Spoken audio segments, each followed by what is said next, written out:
మాన్యేశ్వరి దిగవల్లి వెంకట శివరావు గారు కథలు గాథలు 15వ భాగం 25-20 వయకార రామప్పయ్య గారు వారి గురించి చెప్తారు.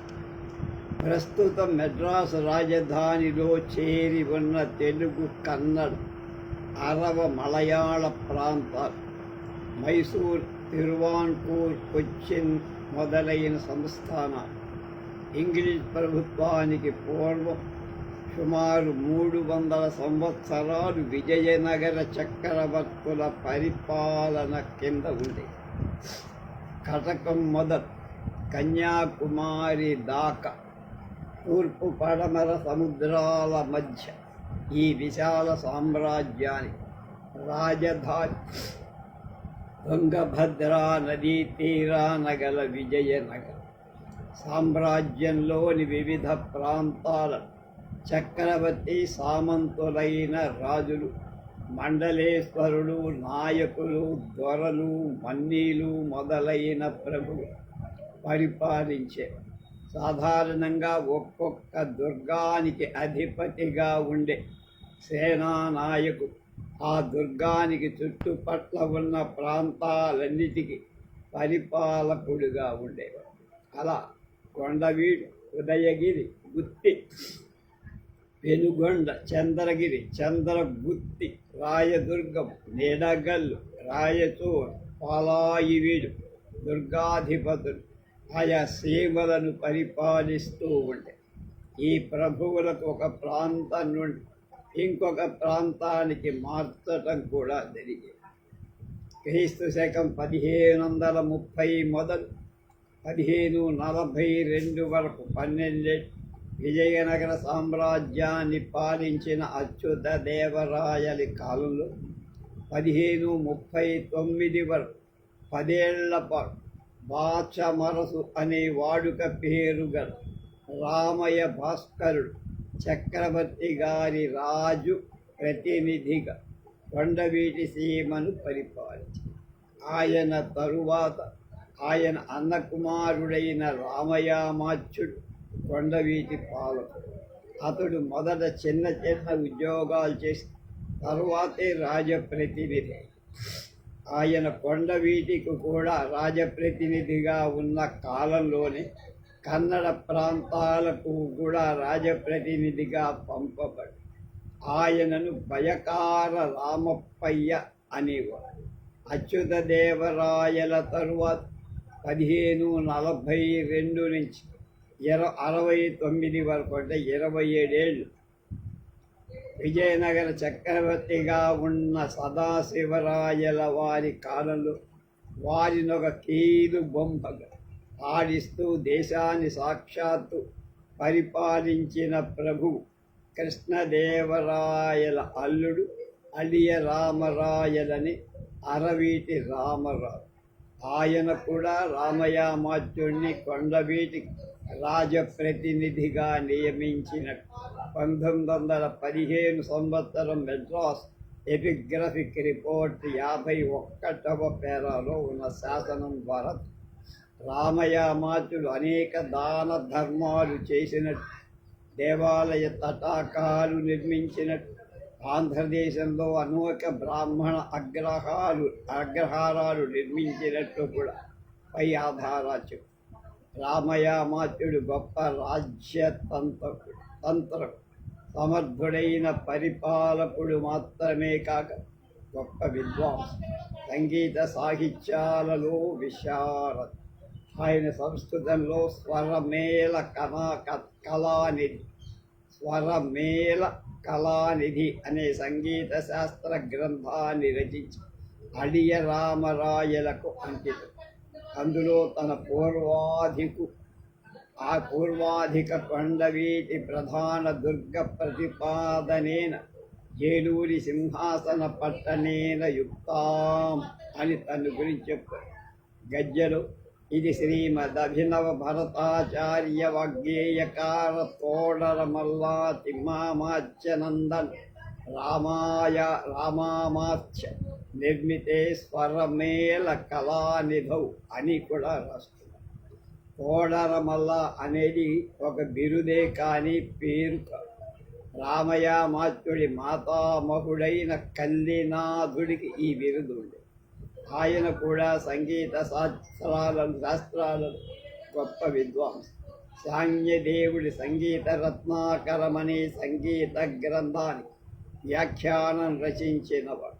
క్రీస్తు శకం 1447, 65 మధ్య విజయనగర చక్రవర్తిగా ఉండిన మల్లికార్జున రాయల వారికి 1465, 78 మధ్య చక్రవర్తిగా ఉన్న విరూపాక్షరాయల వారికి ఆప్తుడుగా ఉండి చతుర కల్లీనాథ తోడర మల్లు అనే ప్రఖ్యాతి.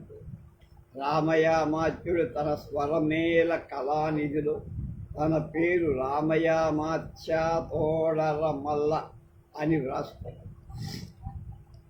రామయామాత్యుడు గొప్ప గాయకుడు. అచ్యుతదేవరాయల వద్ద, అడియరామరాయల వద్ద తన సంగీత విద్య ప్రదర్శించి మెప్పు పొంది అచ్యుతదేవరాయల అంతఃపుర స్త్రీలు అడియరామరాయల కుమార్తె సంగీతం చెప్పిన విద్యార్థి. అందువల్లనే ఆయన భయకార రామప్పయ్య గారనే పేరు. భయకారుడు అంటే సంగీత విద్వాంసుడు, ఉభయకారుడన్న. రామప్పయ్య గారి స్వరమేల కళానిధి గొప్ప శాస్త్రజ్ఞుడు.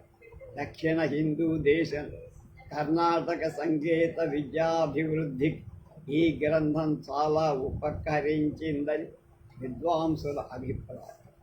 రామప్పయ్య గారు ఈ గ్రంథాన్ని తన ప్రభువైన అడియరామరాయలకే అంకితమిచ్చి అందులో కృతిపతి వంశావళిని, అతని సాహస ఔదార్యాలను రామప్పయ్య గారు గొప్ప విద్వాంసులే కాక గొప్ప సిద్ధి. తన శిల్పకళా నైపుణ్యాన్ని ఉపయోగించి అడియరామరాయల కోసం చిత్రకూటమనే దివ్య భవనం ఒకదాన్ని నిర్మించినట్లు స్వరమేల కళానిధిలో చెప్పి, అది సుందరమైన ఉద్యానవనంలో అనేక చిత్ర శిల్పాలతో నిర్మింపబడిన వైజయంతమనే దివ్య భవనాన్ని మించిందని తానే రాసుకున్నాడు. కళామందిరు మనకి హైదరాబాదులో శిల్పకళా మందిరం అలా.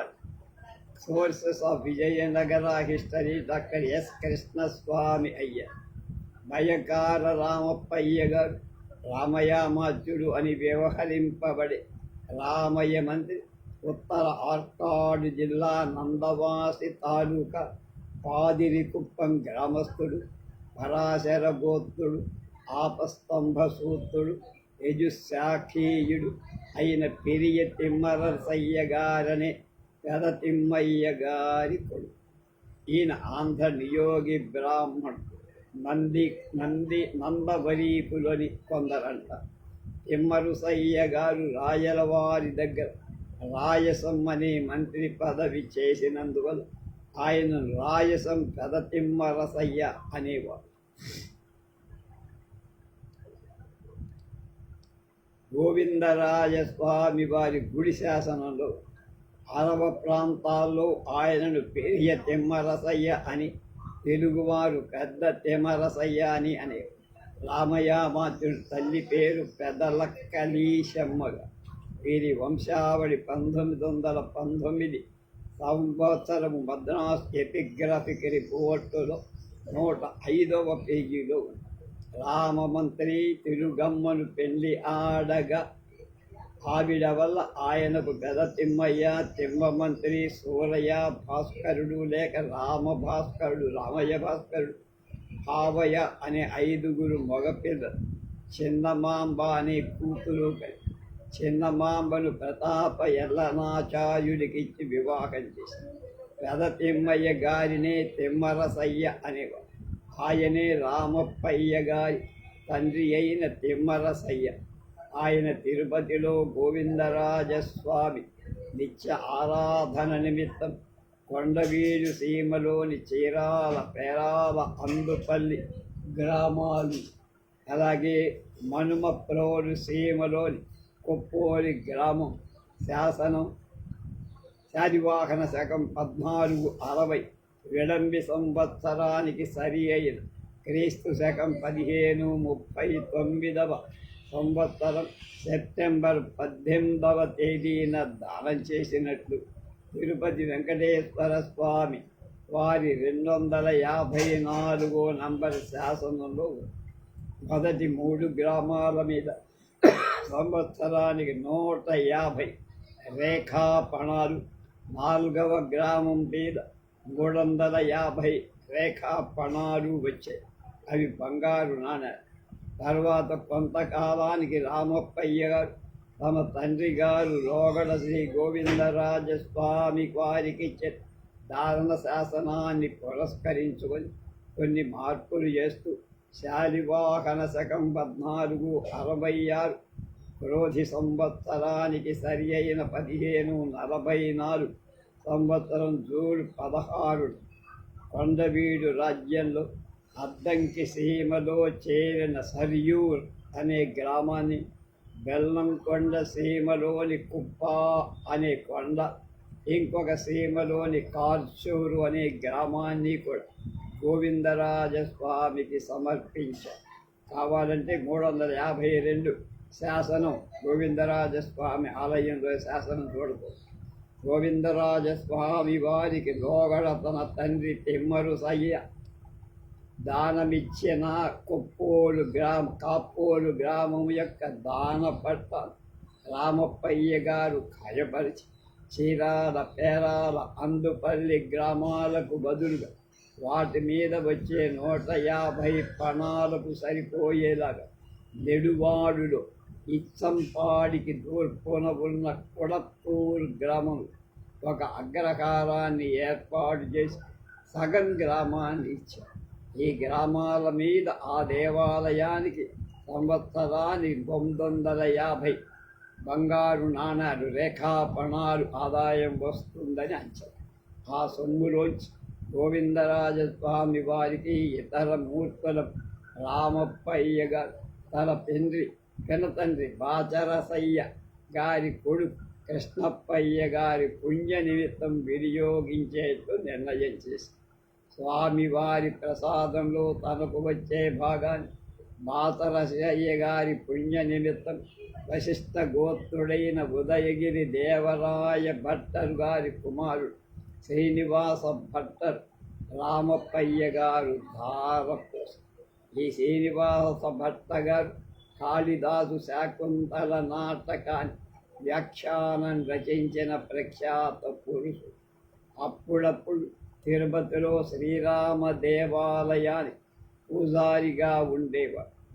బాచరసయ్య గారి యొక్క ఆయన భార్య అమ్మాజమ్మ యొక్క తన సోదరుడైన కృష్ణప్ప యొక్క పుణ్యం నిమిత్తం రామప్పయ్య గారు శాలివాహన శకం 1461 వికారికి సరైన క్రీస్తు శకం 1539 ఆగస్టు 25వ తేదీ బాచేశ్వర, అమ్మేశ్వర, కృష్ణేశ్వర దేవాలయాలు నిర్మించినట్టు 1918 సంవత్సరం 306వ నంబర్ శాసనం చెబుతారు. రామప్పయ్య గారి దాన శాసనాలలో పేర్కొనబడి బాచరసయ్య గారు 1919లో మద్రాస్ ఎపిగ్రఫిక్ రిపోర్ట్ 105వ పేజీలో చెప్పబడి రామయ్య భాస్కరుడు.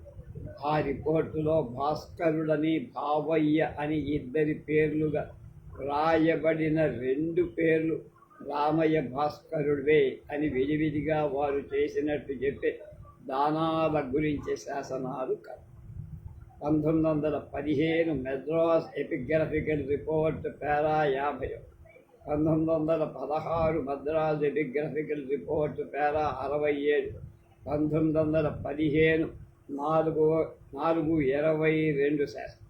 పైన చెప్పిన వంశావళిలో పెదతిమ్మయ్య గారి కుమారుడని బయకార రామప్ప గారు తమ్ముడని పేర్కొనబడిన కృష్ణప్పయ్య రామప్పయ్య గారి స్వతంత్ర తమ్ముడు కాదని రామయ్య భాస్కరుడి కుమారుడే అని తిరుపతి వెంకటేశ్వరి గుడి 325 నంబర్ శాసనం ద్వారా తెలుసు.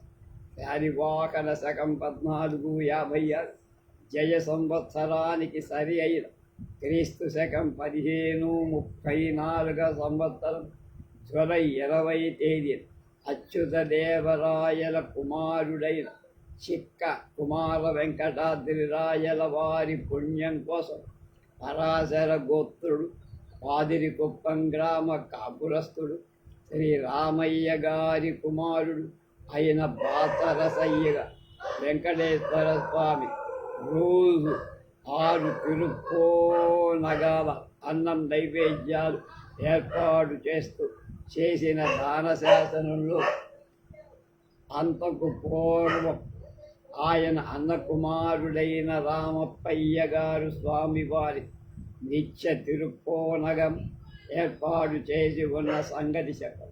తిరుపతి వెంకటేశ్వర స్వామి దేవాలయంలో 439 నంబర్ సార్. అందువల్ల 1534 నాటికి రామప్పయ్య గారు రాయలవారి కొలువు ఏదో ఒక ఉద్యోగిగా ఉండాం. ఆ సంవత్సరం చివర 1535 ఫిబ్రవరి 7 రామప్పయ్య గారు మైసూరు దేశంలో హడినాడు సీమకు అధికారిగా కూడా ఉన్నారు. ఆయన కార్యకర్త పాతమోదహಳ್ಳಿలో మల్లికార్జున స్వామి వారి తాలూకా గ్రామాలను భూములను ఆ దేవాలయానికి ఇప్పించినట్టు 1913 సంవత్సరం 245 శాసనం చెబుతారు. క్రీస్తు శకం 1539 ఆగస్టు నెల చివర సరి అయిన శాలివాహన శకం 1461 వికారి నామ సంవత్సరం నాటి 8 శాసనాలలో రామప్పయ్య గారు బళ్ళారి జిల్లాలో కొన్ని గ్రామాలలో కొన్ని దేవాలయాలు తటాకాలు నిర్మించి గ్రామాలు కూడా నిర్మించినట్టు చెప్తారు. 1918 సంచిక సంవత్సరం నంబర్ 300 నుంచి 307 శాసనం.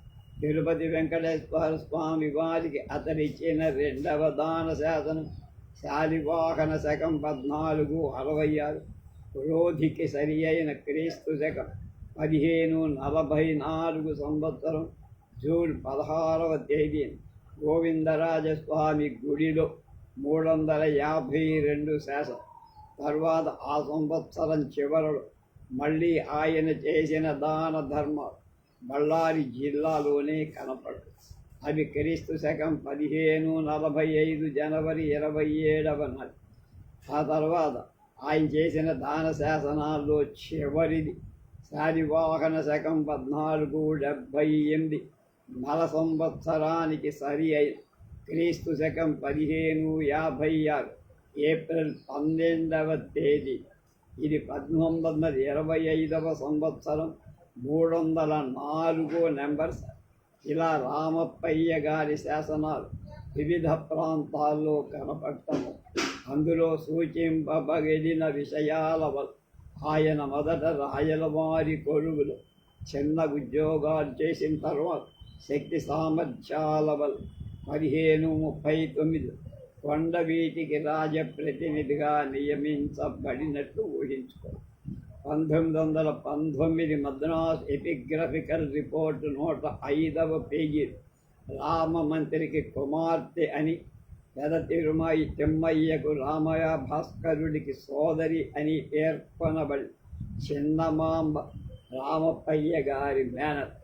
ఆవిడ ఆత్రేయస గోత్రుడు, అశ్వలాయన సూత్రుడు,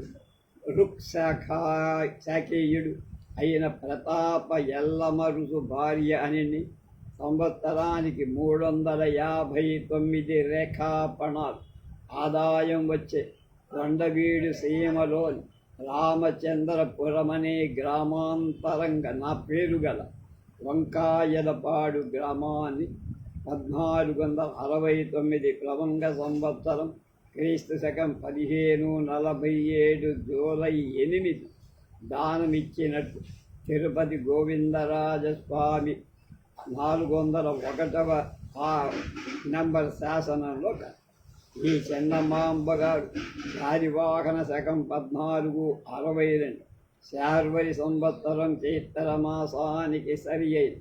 క్రీస్తు శకం 1540 మార్చి 22వ తేదీన చంద్రగ్రహణ పుణ్యకాలం ఈ వంకాయలపాడు గ్రామాన్ని అగ్రహారంగా చేసి దానికి రామచంద్రపురమని పేరు పెట్టి, అంతేగాక ఆవిడ ఇంకా ఇతర దాన ధర్మాలు చేసి సంతలూరులో పర్వతనాథ స్వామిని ప్రతిష్ఠించి వంకాయలపాడు దగ్గర గోపీనాథ సముద్రం అనే తటాకాన్ని తవ్వించి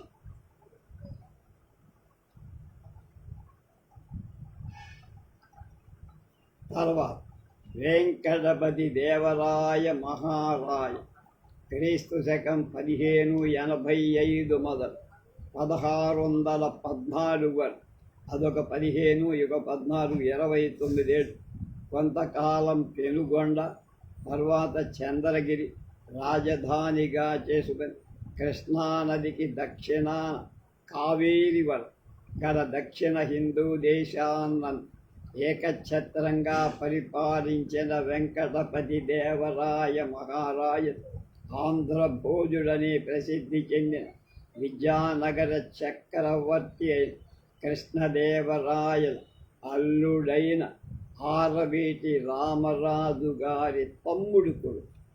భుజబల పరాక్రమంలో సాహస ఔదర్యాది సుగుణ సంపత్తిలో రసజ్ఞతలు కృష్ణదేవరాయల తరువాత అతడు అంతటి వాడి అని ప్రఖ్యాతి పొందాడు. ఈయన కూడా సంగీత సాహిత్యాలను చిత్రకళను పోషించి ఆంధ్ర కవులు నన్ను ఆదరించి అనేక గ్రంథాలు రచించారు. మహారాయల వారు పోర్చుగీస్ పాదరీలకు దర్శనమివ్వడం వెంకటపతి రాయల కాలంలో చెన్నపట్నం దగ్గర శాంతోములోను పులికాట్ అనే ప్రళయ కావేరీ దగ్గర వర్తక స్థానాలను ఏర్పరచుకున్న పోర్చుగీసు వారు సముద్రంపై నుంచి దేశంలోకి ఎగుమతి చేసే సరుకుల మీద 100కి రూపాయలు 4వ వంతు చొప్పున చక్రవర్తికి సొంకం చెల్లించేవి. అంతేకాక చక్రవర్తి గారి సామంతులు ఆ ప్రాంతాలకు అధికారి అయిన తంజావూరు ఆంధ్ర నాయకుడికి కూడా కప్పం చెల్లించారు. డచ్చి ఇంగ్లీషు వర్తకులు కూడా ఆ కాలంలో మన దేశానికి వర్తకం చెయ్యటానికి వచ్చి ఈ విజయనగర చక్రవర్తి గారి సామంతులను ఆశ్రయించి వ్యాపారం సాగించారు. అప్పట్లో మన దేశంలో పశ్చిమ తీరాన్ని పోర్చుగీసు జాతి క్రైస్తవ మత ప్రచారకులు కొన్ని క్రైస్తవ మఠాలను దేవాలయాలను స్థాపించుకొని మత ప్రచారం చేస్తూ ఈ విజయనగర రాజ్యంలో కూడా కొన్ని చోట్ల దేవాలయాలు కట్టుకోవాలని ఆలోచన. ఆ ప్రకారం చక్రవర్తి గారిని దర్శించి చంద్రగిరిలో ఒక క్రైస్తవ మఠాన్ని స్థాపించుకోవాలి అనుజ్ఞ పొందటానికి నిశ్చయించారు. చర్చి అప్పట్లో రాయల వారి మామగారైన ఓబరాయ కాంచీపురానికి పరిపాలకుడుగా ఉన్నందువల్ల ఆయన ద్వారా ప్రయత్నిస్తే సాధ్యమవుతుందని ఆలోచించి మెల్లిగా ఆశ్రయించారు. ఆయన చక్రవర్తి గారి దర్శనం చేయిస్తానన్నారు. అప్పుడు మహారాయల వారి దర్శనం కోసం శాంతోం రెక్టారైన్ ఫాదర్ డీసా, ఫాదర్ ఫ్రాన్సిస్కో రిచిగో ఇద్దరూ కలిసి 1598 అక్టోబర్ 10వ చంద్రగిరి బయలుదేరారు. అక్కడ ముందుగా ఓబరాయని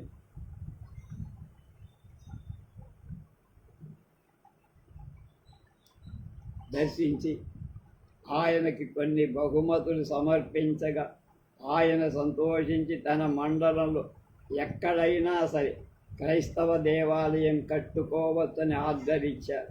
ఆయన వాళ్ళని సత్కరించి కొద్ది రోజులకు మహారాజు వారి దర్శనం చేసి వీరు వెంకటపతి దేవరాయ మహారాజుల వారి దర్శనం చేసిన దృశ్యాన్ని డుజారిక్ అనే పాదరి గారు ఇలా వర్ణించారు. చాలా సోపానాలు ఎక్కి వెళ్ళగా ఒక చిన్న సభా మందిరంలో ఒక రత్న కంబళం మీద మహారాయల వారు దిండుకు ఆనుకొని కూర్చొని ఆయన పక్కనే యువరాజు కూర్చొని ఉంది. అతడు చాలా చిన్నవాడు, స్ఫురద్దుడు. అవతల పక్క యువరాజు గారికి ఎదురుగా చక్రవర్తి మామగారైన ఓబరాయల వారు వారి తమ్ముడు కూర్చొని. మహారాయల వారు పసుపు పచ్చని దుస్తులు ధరించారు. తక్కిన ప్రభులందరూ మామూలుగా చేసేలాగానే ఈ ఫాదరీ కూడా దోహారు చేసి నిలిచి ఉండగా వారి గురించి ఓబరాయి వల్ల ఇదివరకే విని ఉన్నందువల్ల మహారాయల వారు సూర్యోదయం లాగానే ఈ ఫాదరీల రాక తనకు ఆనందంగా ఉందని వారిని తగినట్లుగా సత్కరించి పంపాలని సెలవు. అప్పుడు ఫాదరీలు మహారాజుల వారికి వందనాలు అర్పించి తాము తెచ్చిన బహుమతులు సమర్పించారు. వారు తెచ్చిన వాటిలో గాజు, బంగారంతో పోర్చుగల్లో తయారైన గుండెకాయ వంటి ఒక చిత్రమైన వస్తువు ఒకటి ఉంది. దాన్ని రాయల వారు చూసి ఇదేమిటని ప్రశ్నిస్తే అది వెండి బంగారుతో చేయబడిన గుండెకాయ అని రాయల వారి యందు తమకు గల ప్రేమను, రాజభక్తిని, కృతజ్ఞతను తెలుపుకోవటాన్ని దాన్ని బహుమతిగా సమర్పించుకుంటున్నామని వారు మనవి చేశారు. అప్పుడు మహారాజుల వారు మహా సంతోషమని తమ మాతృభాష అయిన తెలుగులో అన్నారు. తరువాత శ్రీవారు ఆ క్రైస్తవ పాదరీలలో రెక్టార్ గారికి 4 పట్టు తాపితాలు, ఫ్రాన్సిస్ రిజియోకి 2 పట్టు తాపితాలు బహుమానం చేశారు. ఈ క్రైస్తవ మత ప్రచారకుల జీవన విధానాన్ని గురించి రాయల వారు దీర్ఘంగా వారి జవాబులన్నీ సావధానంగా విని సభాసదులతో ఇలా, వీరు కూడా మన సన్యాసుల వంటి వాళ్ళు, అందుకు తోడు వీరు విద్వాంసులు కూడా అని రాయల వారు చాలాసేపు దర్శనమిచ్చి క్రైస్తవులు జనన మరణాల విషయంలో అవలంబించే ఆచారాలు, ప్రాయశ్చిత్తాలు కూడా వివరంగా అడిగి తెలుసుకొని చాలా బాగున్నాయని రాయలు చెప్పారు. బ్రాహ్మణ కర్మలు విధించే స్నానాలు శరీరాలనే శుద్ధి చేస్తున్నాయి కానీ ఆత్మలను శుద్ధి చేయటం లేదని, క్రైస్తవ ధర్మాలు విధించే జ్ఞాన స్నానాలు, ప్రాయశ్చిత్తాలు మానవుల పాపాలను కడిగేసి ఆత్మలను శుద్ధి చేస్తున్నాయని క్రైస్తవ పాదరీలు చెప్పగా రాయల వారు విని అక్కడున్న బ్రాహ్మణులు చూసి ఈ విషయంలో మీరేమంటారు అన్నారు. రాయల వారు ఈ మిషనరీల ఫాదరీల ఎంతగా గౌరవించి వారిపై అనుగ్రహం చూపుతున్నప్పుడు తామేమైనా అంటే రాయలకు కోపం, ఆగ్రహం వస్తుందేమో అని స్వామి చిత్తం అని ఊరుకో అని రాసుండదు. ఈ ఫాదరీలకు ఖర్చుల కోసం ఒక క్రైస్తవ దేవాలయం కట్టుకోగలందు 2 గ్రామాలను స్వాములు, ప్రభువులు మాత్రం ఎక్కి తిరిగే బంగారు అడ్డపల్లకి ఒకదాన్ని రాయల వారు దయచేశారని, తమ సామ్రాజ్యంలో ఎక్కడైనా సరే వీరు తమ ఇష్టం వచ్చిన తోడు క్రైస్తవ దేవాలయాలు కట్టుకోవడానికి మహారాయల వారు అనుగ్రహించారని ఓబరాయల వారు సెలవిచ్చారు. ఈ ఫాదరీలు తిరిగి వెళ్ళే లోపుగా మహారాయల వారు మరొక మాట దర్శనమిచ్చి క్రైస్తవ మత ధర్మాల గురించి, సిద్ధాంతాల గురించి వీరి వల్ల విన్నారు. తమ రాజధాని అయిన చంద్రగిరిలో ఒక క్రైస్తవ దేవాలయం కట్టుకోవటానికి పర్మిషన్ ఇచ్చారు. ఆ తర్వాత ఈ క్రైస్తవ ఫాదరి శాంతోంకి తిరిగి వెళ్ళారు.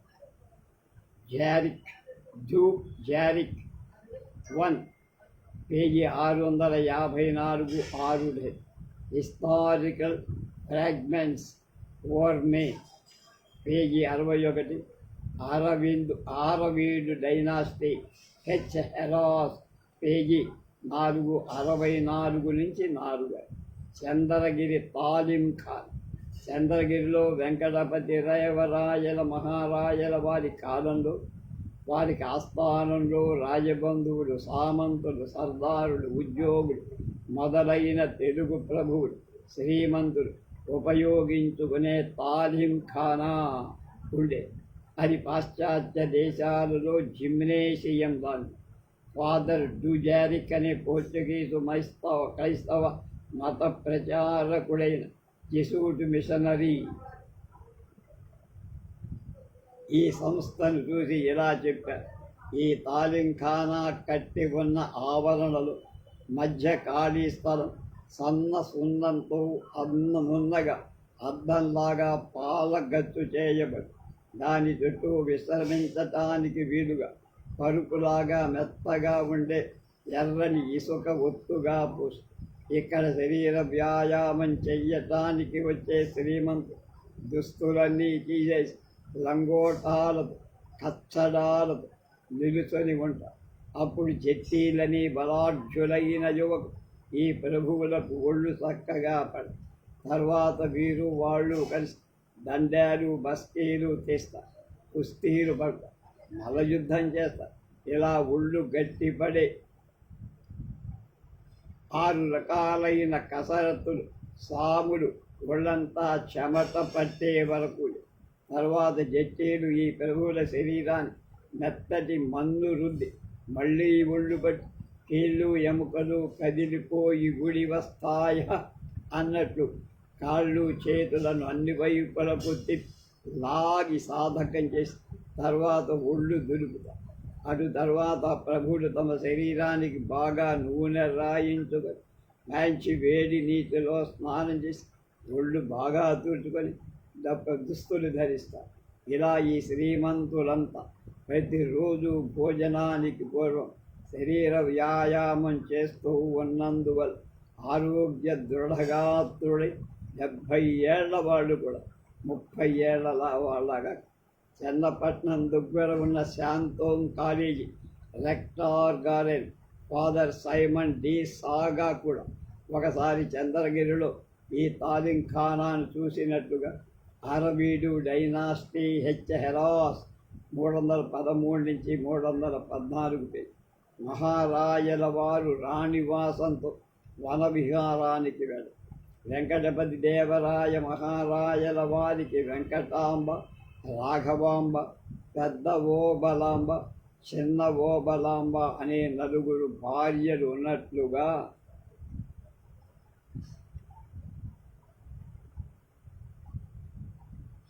1586వ సంవత్సరం శాసనం వల్ల తెలుస్తాం.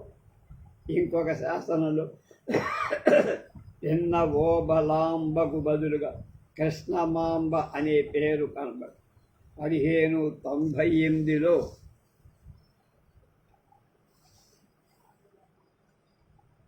మహారాయల వారు రాణివాసంలో వనవిహారానికి వెళ్ళిన దృశ్యాన్ని ఫాదర్ డుజారిక్ అనే జెసూట్ క్రైస్తవ మత ప్రచారకుడు ఇలా వర్ణించి, పోర్చుగీసు క్రైస్తవ మత ప్రచారకులైన జెసూట్ ఫాదరీ కొత్తగా చంద్రగిరికి పోయి ఉన్న రోజులు ఒకరోజు మహారాయల వారు తమ మహారాజ్ఞులతో నగరానికి బయట ఉన్న ఉద్యానవనానికి విహరించటానికి వెళ్ళారు.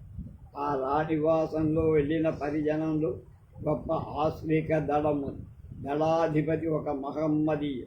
ఈ దళానికి 4 వైపులా 4 గొప్ప సర్దార్లు, అందులో పట్టు కేతనాలు, జెండాలు ఎగురుతున్నాయి.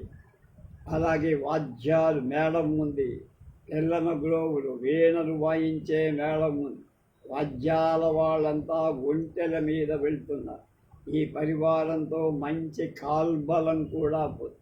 వీళ్ళ తర్వాత ప్రధాన సేనానాయకులైన దళవాయుడు ఆయుధపాణులై పాదచారులై నడుస్తున్నారు.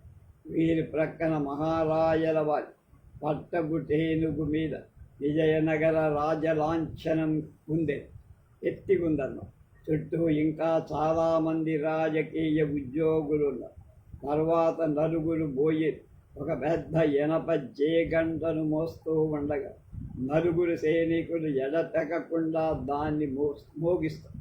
అప్పుడు తమ చుట్టూ ఉద్యోగులు కొలుస్తూ రాగా రాజసేవకులు 4 తెల్లని గొడుగులు పట్టి ఉండగా మహారాజుల వారు ఒక బంగారు తంజాన్ పల్లకీలో కూర్చొని పోతున్నారు. ఈటల మీద కేతనాలు జెండాలు ఎగురుతున్నాయి. ఒకదాని మీద పెద్ద చామరం జీరాడు, ఒక ధ్వజం మీద మత్స్యలాంఛనం, మరొక దాని మీద సింహలాంఛనం. ఇదిగాక మరొక గొప్ప ధ్వజం కూడా. వీటి తరువాత సామ్రాజ్య సర్వసేనాని అయిన ప్రధాన దళవాయువును, ఆఖరిని యువరాజైన రంగరాజులు, 4 మహారాణులు, రత్నాలతో పొదిగిన జలతారు బుటేదారి జాలరులు గల వెండి బంగారు తంజాన్ పల్లకీలలో కూర్చొని పోతున్నారు. ప్రతి పల్లకీకి సూర్యరశ్మి తగలకుండా 2 గొడుగులు పట్టారు. చాలామంది దాసదాసీ జనం 2 పక్కలను విసన కర్రలతో విసురుతున్నారు. వింజామరులు వీస్తున్నారు. ఇలా నగర ఉపరిభాగానికి ఉన్న ఉద్యానవనానికి పోయి అక్కడ కులాసాగా పొద్దుపుచ్చి సూర్యాస్తమం అయిన తర్వాత రాత్రిని పగలుగా మార్చేటంత కాంతినిచ్చే దివిటీలతో కాగడాలతో తిరిగి వచ్చి Aravidu dynasty H harass page 496-97.